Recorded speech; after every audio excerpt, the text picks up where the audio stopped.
So we're about 18 months now into the kind of ChatGPT, generative AI era. I know it started before that, but that's when everyone got excited about it. And I guess what I'd like to start the day off with is hearing first how each of your companies have put this technology to work so far and what you've learned in the process. And Mark, I was hoping you could kick us off on that. Certainly. Thanks, Tom. Morning, everyone. A lot's happened in that time, actually. I feel like we've got more tools and more ways of thinking about things developed in the last 18 months than at any other 18-month period in my time in Diageo. Not specifically really around ChatGPT, but certainly that was a kind of catalyst of accelerating everything. And I would put some of the areas that we're working on into a few different buckets. So there's one big bucket that's around getting the right message to the right person at the right time. So we use AI tools to optimize our media buying, content optimization, getting the right message to people. We were doing that before, but the scale, the speed, the variation, even the creativity with which we can do that now, massively accelerated. But everyone's either doing that now or is going to be doing that soon. So that is not going to be competitive advantage. There's a second bit that I think is then more interesting, which is about how we understand consumers. And our goal in Diageo is to try and understand consumers and occasions better than any other consumer goods company. And so we've developed things like something we call the foresight system, and that's using AI tools to predict what are going to be the big macro trends beyond our category and at what speeds they're going to be accelerating through different countries around the world so that we can work out what are the right ways for brands to get in there. And again, I think the competitive advantage around that bit is what you do with it. So actually, we share a lot of that consumer understanding that we get. And what we set ourselves the goal of doing is to act on that consumer understanding better. But then there's this third bit, which is where I think the real competitive advantage is going to lie, where you get this magic sort of overlap between consumers, consumer occasions, and distilling and brewing and our products. And so, for example, in that space, we work with one of the biggest flavor databases in the world to understand and eventually develop this tool that can predict people's whiskey preferences based on their food choices. And so what's your whiskey, as we call it, has now also become what's your beer. We're working on what's your tequila. And all of this does a number of different things. Firstly, we know that people spend more on whiskey if they feel like it's a personalized choice for them. Secondly, I flew into London City earlier this week, and if you go into London City and a number of other airports, you'll see the whiskey fixture is now organised through what's your whiskey, through the different flavour spaces. But thirdly, and most powerfully, we're building this incredible data understanding of people's different preferences, how they vary across different occasions and moods and day parts. And if you put that data together with all of the data and understanding that we have in distilling and brewing, that's where the real competitive advantage is going to lie for us. Dushan, how about at Groupon? Okay, so good morning. Thank you for having me here. Groupon is an online marketplace for local services and experiences, and we have several areas where we are utilizing AI. So first obvious one is customer support, because we originally had over 1,000 people in our customer service. And we were able to significantly optimize the way how we are operating by having a tool which was internally developed by one of our agents as a helper for them, and evolved in the tool which is heavily used across the Groupon, which is pretty much reading all the communication coming from customers, which is coming very often in several messages, not completely clear the language. And the tool is creating like a summary for the agents so that they can work in much faster and more efficient way, and also is proposing the responses for agents, which is the first stage. We also implemented in customer support tool, which is called Salted CX, which is pretty much reading all communications of our customers with us. and it's able to identify new trends. So if there is something wrong with some merchants, if there is something wrong with our product, the tool can immediately say, hey, there is something going on, even based on first 5 customers who mentioned that problem to us. And this is, for example, important also for our product people, because they can go to this tool and find the pain points of our customers with product features which we are releasing. Another area where we were investing a lot into AI is marketing. When I started in Groupon 1 year ago, we had marketing teams in every single country. Right now, we have one centralized marketing team, and most people in that marketing team are not even native speakers in English language. And the Groupon operates in 13 countries, and the quality of output which they can generate right now with AI, the creativity and even the number of campaigns is much higher compared to the past. I would like also mention some friction points or areas which I consider very important as a learning, because we were implementing AI in quite mass scale. There was a lot of resistance within the company, and originally many people came to us and they were saying, oh, this is not secure enough, this is not, the features are not there is a hallucination. But the common thing for that is there was a fear that AI is taking and stealing jobs. So very important part of our work was reframing that internally, that AI is a tool which helps and allows the growth for people. And we are positioning it that it's not AI which is taking the jobs, but jobs are taken by people who are able to leverage AI. So everyone has a chance here. That's it. Solange. So yeah, good morning, everyone. Thank you so much for having me. Yeah, so okay, as everyone knows, we are again in front of a disruption that technology is enabling in CI&T. As a tech company, we need to disrupt ourselves, otherwise we die, right? And our decision is to make it first, and then we can support our clients on the AI first journey, let's say. So when you see everyone going on last year, what we did, beginning of last year, we joined our best architects around the globe to develop a Gen AI-powered platform to accelerate the entire digital solutions development or software development, from the very beginning of the cycle until the very end. So from the, let's say, requirements until testing and moving to production. We developed this platform with 5 of our top clients in different industries like financial sector, telecom, to make sure that the platform was ready to all the data privacy, legal compliance that we know that big companies need to answer, right? Tough questions.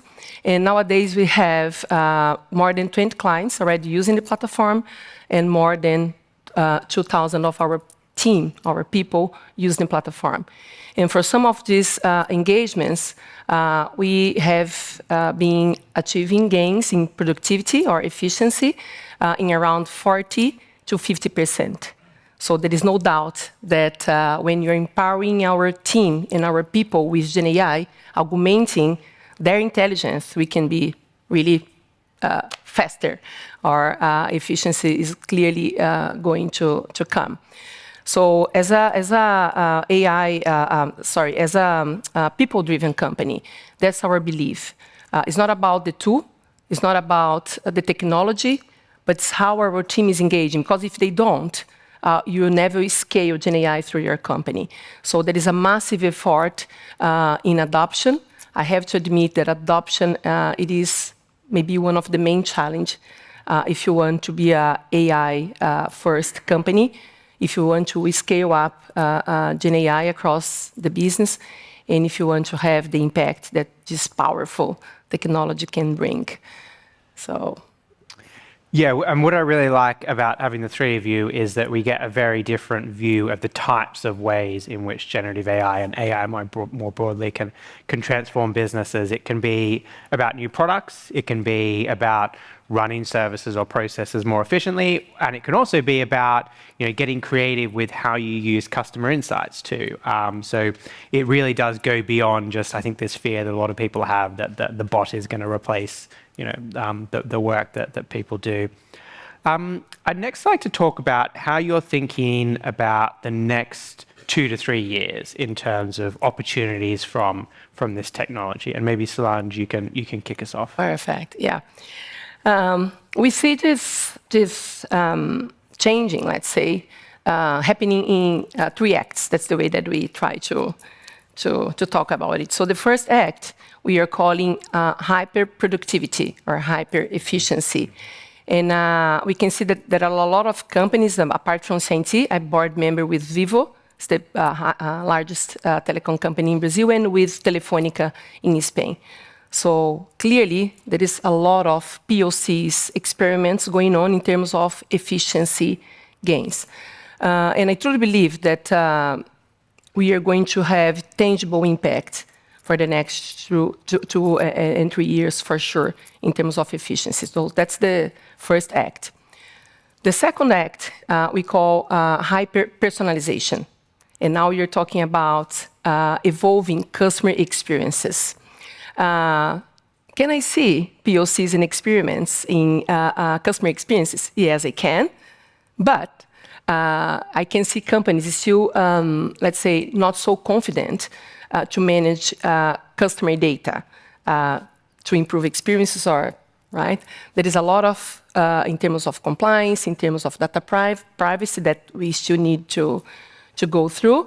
But for sure, there are a lot of POCs, there is a lot of learnings going on, and I think for the next 2 or 3 years, as a consumer, we are going to see some of our, especially digital experiences, being improved, and you saw some of them here. Customer services, for sure, is something that is already a reality, right? In the third act, we called new business model powered by Gen AI or powered by AI.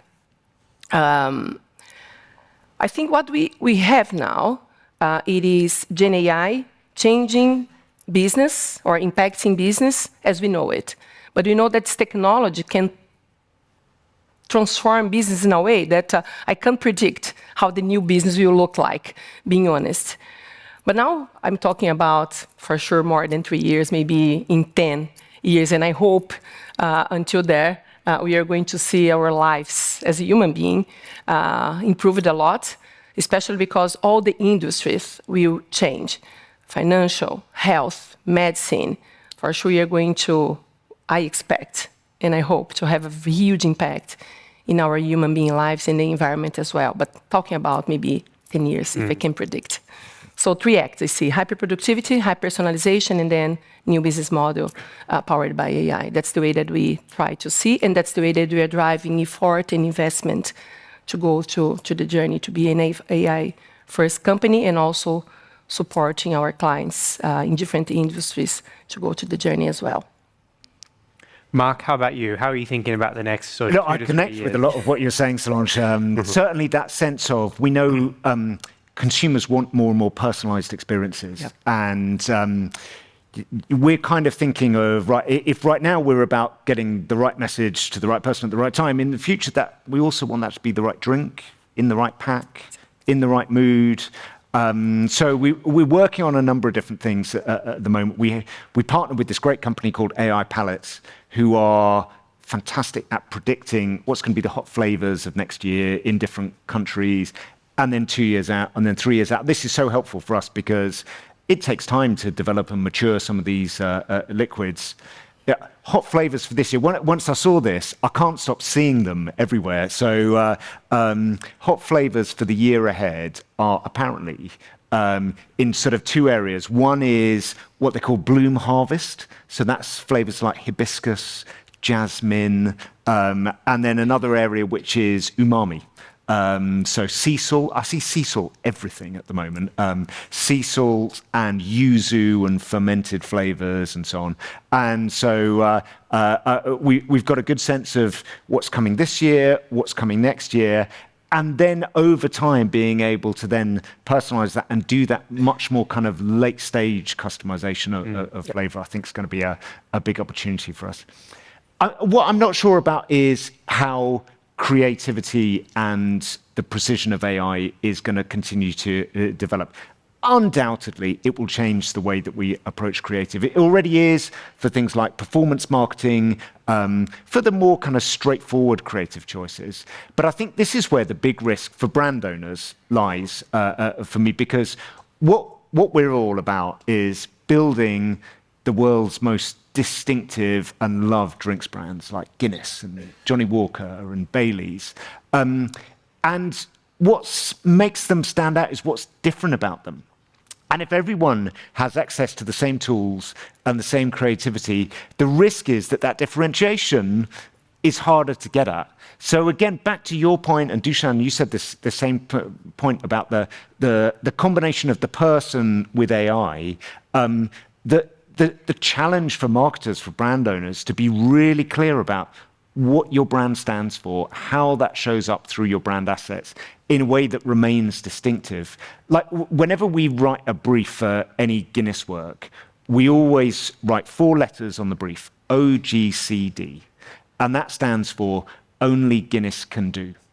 Because if we do an ad or if we make a new beer that another beer brand could have made, it's not good enough for Guinness. And think about that in a world where everybody has access to these incredible tools, that it just raises the bar of what we need to do in order to stand out and remain distinctive and building brands that people are still going to be loving in 20, 30, 100 years' time. No matter how you'd look like. Dushan, how about you? How are you thinking about the next few years in terms of opportunities? So I will start from different angle. My role as a CEO to make sure that the company can thrive in this world is to make company extremely agile and be able to challenge status quo extremely quickly. And I will give you an example. We had an AI competition 3 months ago, and the winner of this competition will revolutionize the way how we are doing the sale. They built an AI tool which pretty much goes to the location when we believe we need more inventory, finds all the businesses in the certain category, finds all the online presence of those businesses, and then creates the automated AI-powered communication with those merchants to explain them why Groupon is the right place to be with, and only when the meeting with salesperson is ready, then they hand over to real human being. The guys who built it, I met with them 6 weeks after the competition. They said, all the tools which we use are completely outdated now. We will deliver it for you, but we will use completely different technology because the pace of developments is so big. So this is important from the organizational point of view. And just very quickly, I will be a little bit more practical here. In customer support, I think we will have like 99% of communication handled by AI and people really taking just edge cases and overviewing the overall customer experience. Marketing completely automatized with like tens of thousands custom campaigns, which will be different based on not only nation, person profiles, but where you live, exact location, taking the specific something which we would be never able to do with a limited number of people. Content, it's clear even now that pretty much all content can be done automatically in quality which is same, or I would say even better than with people. Developers, I expect at Groupon 5 to 10 times higher productivity because the most of the work can be done even now by AI developers, let's say. And I think Groupon will have like hundreds or thousands AI employees in 2 or 3 years who will be specialists in certain areas, and they will be able to operate certain processes and tasks. Yeah, maybe just to complement about the future, for sure there are a lot of fear going on in how you're going to drive this technology, right? But if you think about the problems that we have in our society today, environmentally speaking as well, you know, like we need this kind of technology to address, like as a human being, like we need to augment our intelligence because for sure you're not, let's say, handling very well or addressing very well the problems that you have. So we truly believe that it's going to be for the better, especially if we, as leadership in our companies, we make the right decisions in how to use this technology. So I'm very optimistic about it and happy about it. Fantastic. I've got one more question for you all, but maybe we could go back to the Slido page. And I would absolutely encourage everyone in the audience to have a think about what questions you'd like to ask our panelists whilst we go through this final question. And it's a very simple one. It's what advice would you have for people in the room as they're thinking about how to harness this new technology? Yep. Maybe Solange, you could kick us off. Oh, you? No, go for it. Whoever. So for me, when we are in a moment like that, for sure is opportunity of disruption for any kind of different business. What we can't do is to be stuck with fear. Yes. And, or when you see a lot of options, we start to practice and try and experiment a lot of things, and you don't have impact to show in any one of them. So maybe my advice is, it is here. It is already happening.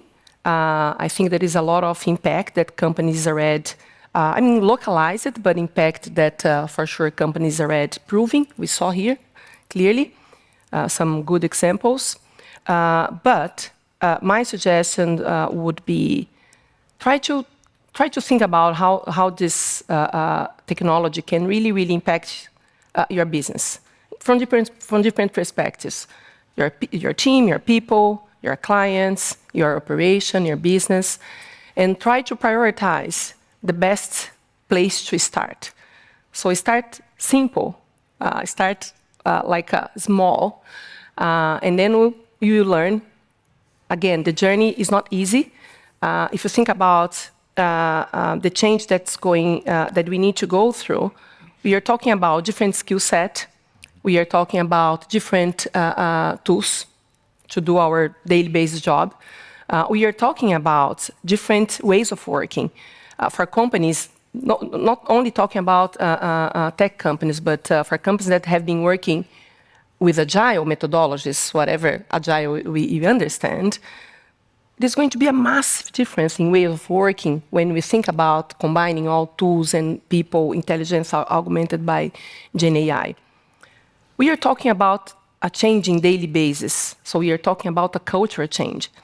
So if you really want, again, to get all the impact that this technology can bring to our business, to our lives, we need to play hard, and we need to play big, and we need to scale up this technology to this company. But again, how to start? I think we need to have a clear strategy. Communication with your people is really important.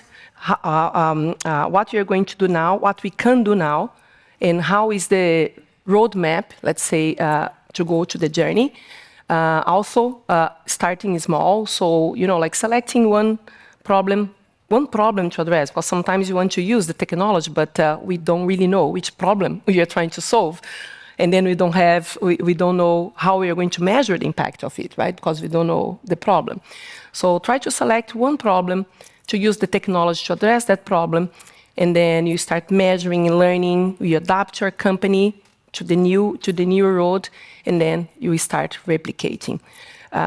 So that would be maybe my suggestion. So for sure, a lot will be changed, but start your journey in a very simple way, but in a way that we can measure impact, and you can bring your people and your company to this new vocabulary, to the new world, and then you're going to find the way to scale up. For example, data, we talked about it a bit here. So if your data is not organized, maybe you're not going to get all the power, but go to the journey, and you're going to find out what you have to do first.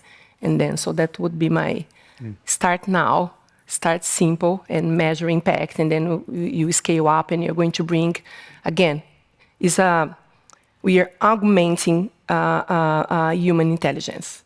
So when you have your company, your people augmented by AI, they will help you to design the journey. So that would be my suggestion. Mark, what would your wise counsel be? Wise counsel, that culture change point I think is really important. It is important. I think when I was younger, I like leadership or sort of working your way up the company was often about knowing what was the right answer. And actually I feel that's completely flipped on its head now. It's knowing the right answer, or thinking you know the right answer, is a really limiting factor. And that's really different. That's a very different culture to learn, to lead rather by asking questions, lead by knowing you're wrong. and creating the conditions to then be experimenting and testing and then scaling things that are working.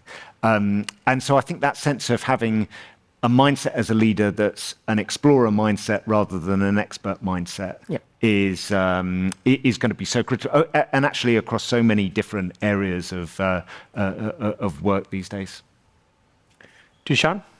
Okay, so on top of what was said here, my recommendation is to start with yourself and with your peers and create a habit. Because like for all of us, there are so many cases when we can start using AI in our daily use. It's not only like content creation, but AI is a great teacher for new areas which you need to explore. AI can provide great feedback on the projects which you are working on. AI is a great brainstorming partner for yourself, so everyone can start working with it on daily basis. When we start working with AI on daily basis, I think it will come on its own. We will see broader and broader horizons, and once you replicate this towards your peer groups and then within the company, you will see that the adoption of AI is speeding up. Great. So we have a few questions that have come through. We'll try and get through all of them. We only have 9 minutes though, so we'll do our best. The first one is more of a philosophical one for all three of you, which is, would you consider yourselves to be societal optimists or pessimists when it comes to the impact of AI? And there's sort of a sub-part to this question, which is, what kind of time horizon do most organizations have when they're thinking about the disruption from this? So given the time, I would ask you to each give maybe a very brief response to this very big and thorny question. Dushan, just to mix it up, do you want to kick us off? Okay, so I'm definitely optimist. So far, every technology proved that it's beneficial for human beings, and there are so many types of work and activities which can't be done by AI. And time horizon, which most organizations have, I think it's very low single-digit number in years, because it's easier and easier to build competing companies with all the tools which are available. I am certainly an optimist in this area, because I think you have to be. I was back at my old university a couple of weeks ago, and I sat next to somebody at dinner who did a PhD in AI in 1983. And he was basically sat there saying, you know, I predicted a lot of this, which I thought was quite impressive to be able to say that. So, look, I think, as a bit like Solange was saying, I think this is actually a massive unlock for a lot of the problems that we face in life. And in terms of time horizon, one of the things we're blessed with in Diageo is we have a pretty long time horizon. Earlier this week, we reopened a whiskey distillery that actually closed in 1983. It's an amazing distillery called Port Ellen on the island of Islay. And its whiskey, during the time that it's been closed, has taken on mythical status. We spent a lot of money and a lot of time rebuilding and reopening the distillery. We're not going to sell a bottle from that distillery until probably 2044. At the earliest. So actually, that kind of thing does give you a sense of perspective and an ability to plan out for long time horizons. Yeah. And I think I answered already, like that I'm optimistic. However, with the responsibility that I think we need to take the right decisions. For example, if nowadays you just say, okay, you can play with Gen AI, you can play with ChatGPT, like all of your people just playing with ChatGPT in your company, maybe we are at risk to expose sensitive data to the world, right, that you don't want. So yes, I'm very optimistic, but I think we need to have this conversation to learn fast, and to make sure that we are driving the right decisions inside our companies to make sure that we are going to use this technology for the better. So yes, I am, because I think we are having this discussion with the responsibility as leadership of big companies. So that's why. And I can see big companies having this discussion on board level with the same level of responsibility and interest that we are having here. And yeah, I think when we think about, again, this perspective for the future, again, we can see a lot of things going on. Like our platform is called CI&T/Flow. So using the same platform, for example, that we are using for accelerate the software development process, we are helping our clients in some business like education, trying to help people, for example, to understand where they have personal gaps in terms of education to accelerate that. That's brilliant. The impact is huge, right? Or when you are consuming, like buying a pizza, or for organizing a party, the tool can help you to organize it better. So there are a lot of improvements in our daily basis that we can see. So again, I think it's how we are going to bring this technology for sure, is the size of the impact that we can come. So, it's soon. Again, like new business models, like a shift in customer experience, I think it would take more time, 5, 10 years maybe. But for the next 2 or 3, we are going to see some different going on, I hope, for the better. So we have one question that's gotten a lot of upvotes, which is around how AI is impacting the way you think about who you recruit and also how you develop people. Obviously, this creates lots of questions around the types of skills that you're looking for in your organizations. Would someone like to kick us off on that one? Any volunteers from the panel? Well, there was a word that Dusan said, which I think is really relevant here, which is agility and kind of learning agility. And so that's something that we really look for when we're recruiting people. People who will be able to adapt and pick up new skills. And it feels like that's such an important skill, rather than right now having a particular skill, because everything's going to evolve so much. So that ability to learn quickly, I think, is critical. Yeah. For CI&T, it's a quite easier question to answer. So I think the first answer for this question is how we are upskilling our team. Because again, you can try to find people that is playing with some Gen AI tool on the market, but we need the whole company. For example, we have a goal of having 4,200 people, that's the size of our team, using Gen AI tools, our tools, until the end of this year.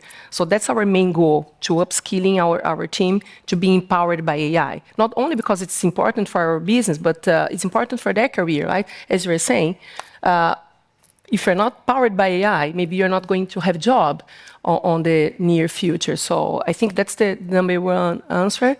And for sure, if you're hiring someone, for sure you're looking for people that is connected 100% to this new world, to this new game. So that's the way that we are approaching. And we have an internal training program where we are certifying our team in our tool. And so yeah, I think we need to think different approach to encourage people to go to the journey. Dushan, anything you'd like to add? Just 2 sentences in terms of who we are hiring. I think that adjustability and flexibility is much more important than hard skills. That's clear. And people development, I believe that with AI, we will be internally in all our companies able to upskill people in much better and more efficient way than we were able in the past. I think we have about 1.5 minutes left. And so there's a couple of questions, Mark, around your flavor tool, which I think has captured the audience attention. So we might just spend a couple of minutes unpacking that. The first is, how do you capture all the data on that? And then the second is, how do you think about balancing this sort of need for new, exciting flavors with the kind of heritage of something like a Johnny Walker that's been around for That's a really good question. Like, it's a brand that's 204 years old. So getting the sort of traditions and the new together is important. So to answer the first question, we work with a company called Vivanda, and Vivanda, who we ultimately then acquired as part of this process, have built one of the world's biggest databases of food preferences over the years, working with a number of the other big food suppliers. And so we wanted to take that understanding about food preferences, and so essentially you can go to What's Your Whiskey online whenever you go to visit any of our distilleries or the Johnny Walker experience in Princes Street in Edinburgh, or in a lot of the airports. And what it does is ask you, 10 really simple food preference questions. Do you like spicy food? Do you like tropical food, etc.? And through that and through the combinations of your answers, it will be able to predict the right whiskey for you. As you can imagine, we're then taking that to broader and broader areas of getting people to connect with it. So it's highly engaging, it's very simple, and yeah, you get a benefit from it. I think that the magic with Johnny Walker is about being clear about what we stand for the next 200 years, and then also being able to adapt to the latest trends. So there was, for example, a whiskey that we launched in October, just as a limited edition, called Johnny Walker Elusive Umami. And what we did for that was we worked with a Japanese chef to partner up with Emma Walker, who's our master blender, to bring those two spheres of knowledge together. And what we were able to do, therefore, was to be selecting from our cask of whiskey the unique whiskies that were blended together to create that umami effect. Doing these things as limited editions actually liberates you a little bit to sort of push things further out. But I have to say, of all of the whiskies that we've created, I think that's my personal favorite. Well, Solange, Mark, Dushan, thank you so much for joining us. Please give them a round of applause. Amazing, thank you.